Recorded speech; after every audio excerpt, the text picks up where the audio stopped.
Now I get to introduce Dr. Jesse Bloom. It's my honor to introduce Dr. Bloom and a few things about him. He is a professor in the Public Health Science Division at the Fred Hutch Cancer Center in Seattle. Specifically, I think his talk today hopefully addresses a lot of things that we're very interested in, both as kind of modelers, but also personally, because he studies the evolution of viruses and proteins and asks relevant questions about how these mutations might affect a pathogen's ability to kind of evade some of the intervention strategies we have, such as vaccines. He's focused on flu, but like so many of us has jumped in to this COVID-19 pandemic, and I'm really, really excited to see what he has to share today. So, can you hear me? Yeah. Okay, so I'm Jesse, and I'm going to be talking about the evolution of SARS-CoV-2, and I posted the link to my slides in the chat if anybody wants to go to that. So, okay, so as way of background, my lab is primarily interested in the antigenic evolution of SARS-CoV-2. And so an important piece of background that probably many of you are familiar with is only sometimes does the evolution of a virus lead to changes in antigenic phenotype. So the two classic examples of this are two different respiratory RNA viruses. So measles is a respiratory RNA virus that does not evolve to escape immunity. So in the old days, people got infected with measles at most once in their lives. Then a vaccine was developed in the 1960s, still works really well today.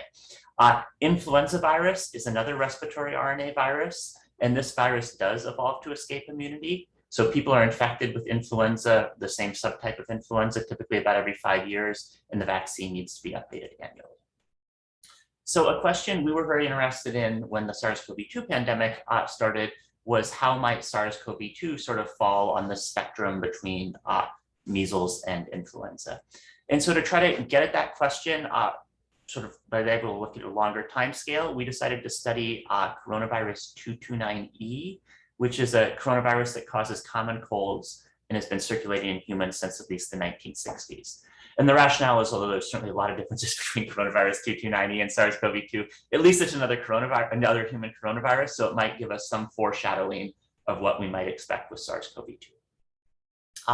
So what we did is we reconstructed a phylogenetic tree of the coronavirus 229E spike. So that tree is shown here.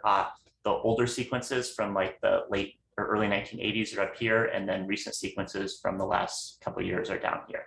And so for those of you who do viral phylogenetics, one of the things that hopefully you can observe is that this tree has sort of a ladder-like phylogeny shape, sort of similar to an influenza virus tree, where over time, so over the time scale of years and decades, there's a lot of change, but the standing diversity of the virus at any given time is fairly low. So any vertical slice of this tree doesn't really span that much diversity.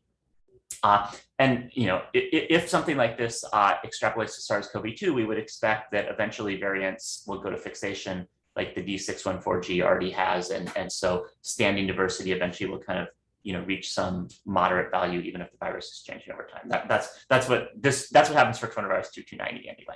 And so, Jesse, how does this pace of evolution compare to influenza? So, as far as the rate of sequence evolution, and so obviously, rate of sequence evolution and the rate of antigenic evolution are different things, right? But the rate of overall genomic sequence evolution of coronavirus 229E, like the average mutation rate for nucleotides, quite a bit lower than flu, although it's actually pretty high, not as high as H3N2 flu, but pretty high if you look in what are some of probably the key antigenic sites. And then so another feature of a tree like this, obviously, is with a ladder-like tree, time, just year of isolation is a pretty good indication of where you are in the evolution. So we just experimentally generated coronavirus 229E spikes at 8-year timeframes across this tree. Sorry, Jesse, can I ask one more question? Yeah. With this seasonal coronavirus, is it also seasonal? Is it also single annual waves? Yeah, I mean, certainly these common cold coronaviruses have been studied a lot less than SARS-CoV-2. But yeah, it is seasonal. Some years are bigger than others. Some years there are bigger epidemics than others. But by far, the most cases will be sort of in the winter. Okay, thanks. And that's true basically of all of the common cold coronaviruses. And so here's what it looks like if we now do these measurements looking at neutralization titer. So the y-axis here is neutralization titer. It's the reciprocal IC50. So just for reference, like a SARS-CoV-2 vaccine, probably at least shortly after you got it, will give you a neutralizing titer that's on the order of 1 to 3, on the order of 300, maybe a little bit higher. So this particular individual, this was serum collected in 1985. This individual whose serum in 1985 had neutralizing antibodies that could neutralize the coronavirus 229E virus from 1984 quite well. Neutralization titers, close to 300. And then we can see is the virus, so again, this is one serum sample. This is not looking at antibody durability. This is looking at viral evolution. We take that same serum sample and we say, how well does it neutralize these future coronavirus 229E? And so you can see as the virus evolves in time, it's eroding the neutralizing antibody activity such that a couple of decades later, there's actually no detectable neutralizing antibody activity.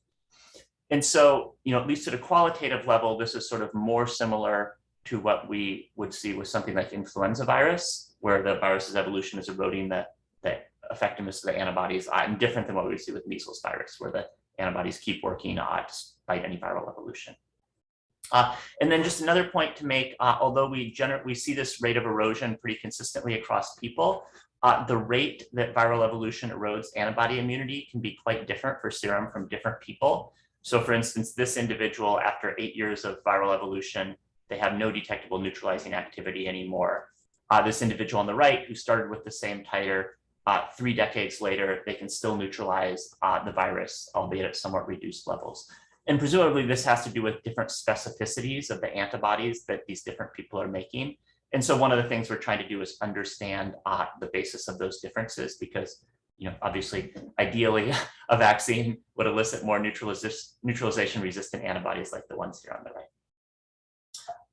And then the last thing is, if you look at coronavirus 229E, you can ask where in the spike are the mutations happening.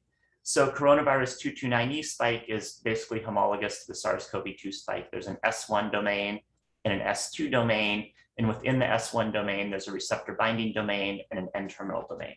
The actual receptor for coronavirus 229E isn't ACE2, it's aminopeptidase N, but there's still loops that contact that receptor similar to SARS-CoV-2. And down here is just showing where the sites of the greatest sequence variability are over that alignment. And you can see that the mutations are especially prevalent in the receptor binding domain, particularly in the sites that contact receptor, and then in the N-terminal domain. So this seems very analogous to what we see with these SARS-CoV-2 variants, where most SARS-CoV-2 variants have mutations in the N-terminal domain, and also mutations in the receptor binding domain, particularly at sites that are involved in contacting the receptor. So, at least at a superficial level, it seems like there's probably going to be some parallels between SARS-CoV-2 evolution and what's happened historically for coronavirus 229E. Okay, so that's kind of high level, like conceptually what we might expect to go on. But the other thing we're interested in is, in addition to having some general idea of how SARS-CoV-2 might evolve, to also really understand what are the mutations that might be important in this evolution. And so in our lab, we've mostly been focusing on the receptor binding domain of the SARS-CoV-2 spike. So again, that's kind of just one region of the spike, but it's a very important region that's heavily targeted by neutralizing antibodies. And what we'd obviously really like to know is how mutations affect the fitness of the virus, but it's not possible to measure viral fitness in the lab, because fitness is a property of virus's ability to transmit in the human population. However, we can measure the biochemical phenotypes that contribute to fitness. And we sort of imagine that the SARS-CoV-2 receptor binding domain is evolving under the following constraints. The protein has to fold and bind to ACE2, and that has to be maintained because it's important for infection. And then at the same time, you can imagine the virus might benefit if it's able to change the ability of the receptor binding domain to be recognized by antiviral antibodies, because this could help reduce the potency of immunity.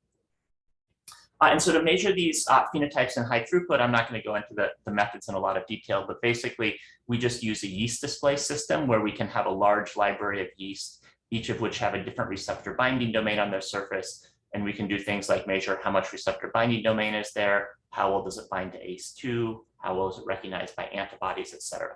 So it's basically a very high throughput biochemical method to measure those 3 phenotypes. And there's kind of more details here, but that's all I'm going to go into now. And so, for instance, if we look at the first two phenotypes, which we would consider the function of the SARS-CoV-2 receptor binding domain, those two phenotypes are, first is their expression of properly folded protein. So obviously the protein has to be there properly folded, and then can it bind to ACE2? So we've experimentally measured how all the mutations to the receptor binding domain affect these two phenotypes. So in these heat maps, each of these cells is a different mutation. So like here is F342E. And the mutations are colored red if they're bad for that biochemical phenotype, white if they have very little effect, and blue if they're beneficial for that phenotype.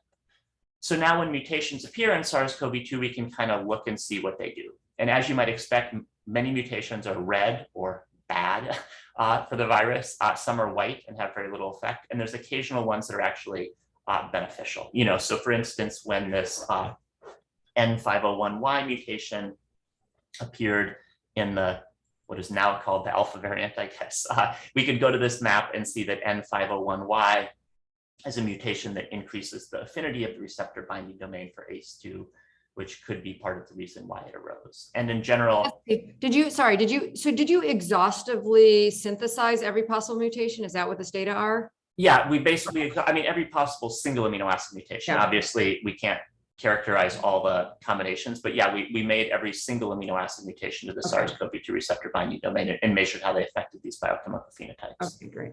So that, eventually as the virus gets lots of multiple mutations, epistasis will become more important, and we'll have to deal with that. But as long as there are not a lot of mutations, so you can see that, what various mutations do. So for instance, K417N, which is another mutation that's shown up a lot, that one's actually a little bit bad for ACE2 affinity, which could be why it often occurs in backgrounds like N501Y, where there's other compensating mutations that are good. So anyway, these maps are out there, and if you're curious about some mutation to the receptor binding domain, you can go look up what it does. But I think the information that's more actionable is how do mutations affect recognition by antibodies? Because antibodies against SARS-CoV-2 are important. They're what vaccines elicit, and also particularly early on and still for immunocompromised populations, they're being developed as treatments. So first we can look at just a monoclonal antibody. So this is a single antibody. So for instance, here I'm showing data for an antibody called LY-CoV555 or bamlanivimab. So this is a monoclonal antibody that was isolated from an infected human and subsequently developed as a drug by Eli Lilly. And so if we look at this, so first here is the three-dimensional structure of the SARS-CoV-2 receptor binding domain in gray. This was determined by someone else by X-ray crystallography. And here's bamlanivimab, this antibody that binds to the receptor binding domain. So you can kind of see the interaction. And then what we've done to augment this information is we've gone and for every possible mutation to the SARS-CoV-2 receptor binding domain, we've said how much does that mutation, and here I'm just summarizing it, how much do mutations at that site affect binding of the virus by the antibody. So most of these mutations all along here have no effect at all. But then you get to certain sites like site 452 or site 472 or site 484, where there are mutations that reduce binding by the antibody. And if you look at where these mutations are, you can kind of see they're all pretty much in the interface where the antibody contacts the virus, which makes sense. And so, it turns out with some benefit of hindsight that this particular antibody was a poor choice for Eli Lilly to put through clinical development because it's escaped by mutations at sites like 484 and 452, which have had a lot of mutations. And basically this antibody is more or less useless because pretty much all circulating viruses in the US at this point have mutations at site 452 and 484. So one thing we think is like— Jesse, are these empirical data? Yeah, these are the experimental measurements using that yeast display system. So one thing that we think would be useful, going forward is when companies are developing monoclonal antibodies to take some information about these biochemical constraints and virus evolution into account and maybe try to develop antibodies that are targeting sites that might be less likely to mutate. And in fact, sort of along those lines, we've made these measurements for quite a few antibodies now. So those data are summarized here.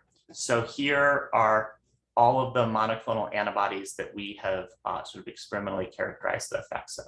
So here's the one I was just telling you about. It's escaped by mutations at sites 452 and 484 and other commonly mutated sites. But there are other antibodies. So like, for instance, S309, which is an antibody that's being developed by Vir. It's called Vir 7831. That antibody is only escaped by mutations like the one shown here that are at sites which are not currently variable in the virus.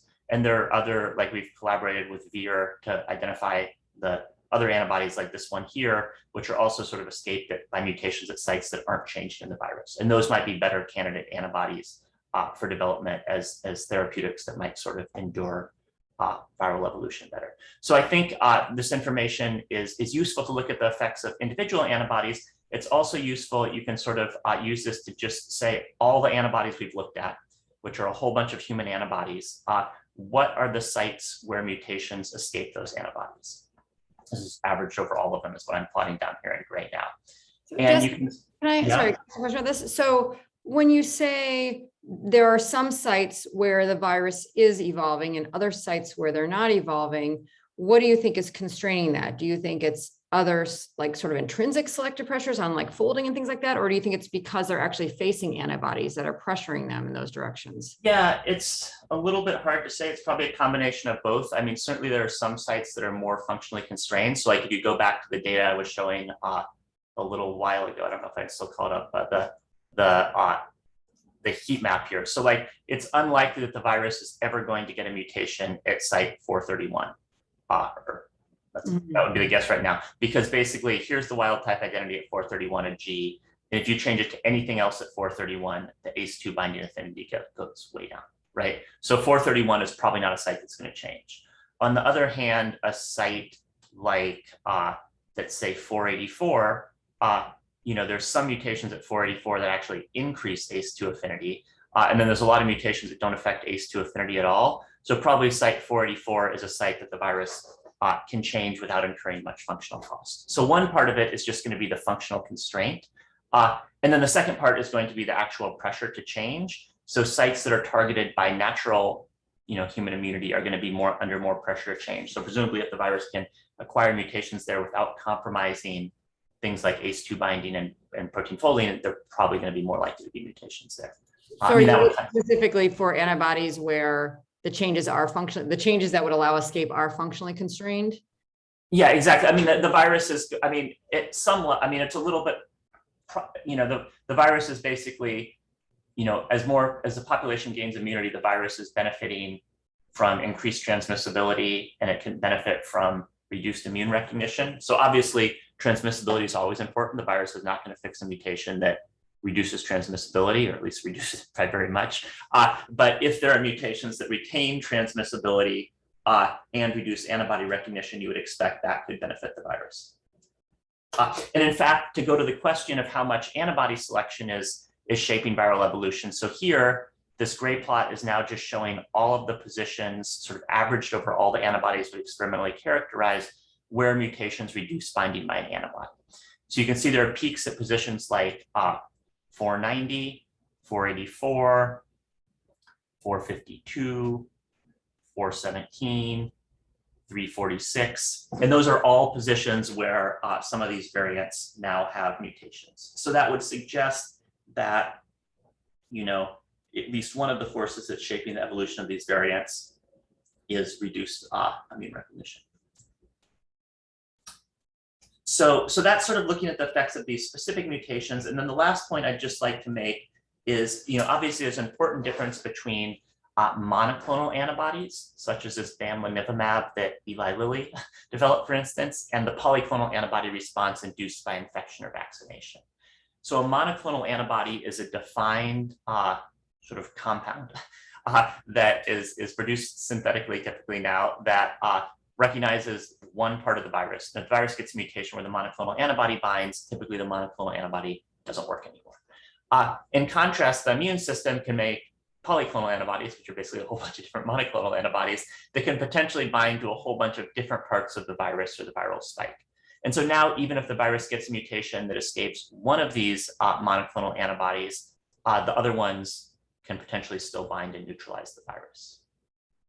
However, there's no sort of like fundamental law of immunology that tells the immune system exactly how broad this polyclonal antibody response, can be. I mean, you could imagine the immune system could make a lot of antibodies that all are pretty much functionally similar to this purple one.